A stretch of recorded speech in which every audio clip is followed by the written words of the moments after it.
बिस्मिल्लाहिर्रहमानिर्रहीम। अस्सलाम अलैकुम वरहमतुल्लाहि वबरकातुहू।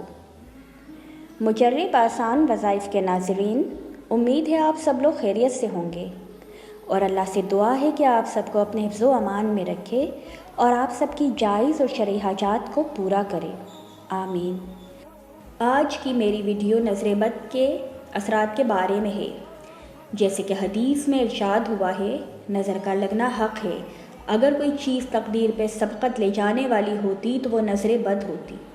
एक और हदीस में आप सल्लल्लाहु अलैहि वसल्लम ने फरमाया, मेरी उम्मत में अल्लाह की किताब, इसके फ़ैसले और तकदीर के बाद सबसे ज़्यादा तादाद नज़र-ए-बद से मरने वालों की होगी। इन अहादीस से ये साबित होता है कि नज़र-ए-बद इंतहाई ख़तरनाक असरात रखती है और नज़र-ए-बद इंसान को मौत के मुँह में भी ले जा सकती है। नज़र-ए-बद वाले मरीज़ पर जादू भी आसानी से असरअंदाज हो जाता है और बीमारी भी अक्सर औक़ात इसी नज़र-ए-बद का नतीजा होती है। अल्लाह हम सबको नज़र-ए-बद से महफूज रखे। अब मैं आपको नज़र-ए-बद ख़त्म करने का बहुत अहम तरीक़ा बता देती हूँ।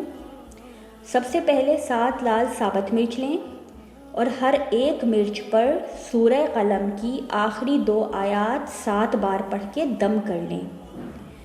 जब इन 7 मिर्चों पर आप सूरह कलम की आखिरी 2 आयात को 7 मरतबा पढ़ के दम कर चुकें तो इसके बाद ये मिर्चें सर से पैर तक सीधे हाथ की तरफ से 7 बार और फिर उल्टे हाथ की तरफ से सर से पैर तक 7 दफ़ा घुमाएं और फिर इनको आग लगा दें।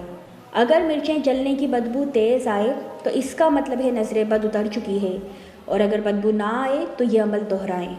इंशाअल्लाह ताला नज़र-ए-बद के बद असरात से आप सब महफूज हो जाएंगे। आखिर में आप सबसे गुजारिश है कि मेरे चैनल मुजर्रिब आसान वज़ाइफ को सब्सक्राइब कर लें और बेल के आइकन को प्रेस कर लें ताकि हर आने वाली नई वीडियो आपको वक्त पर मिल सके और आप फ़ायदा उठा सकें। शुक्रिया। अल्लाह हाफिज़।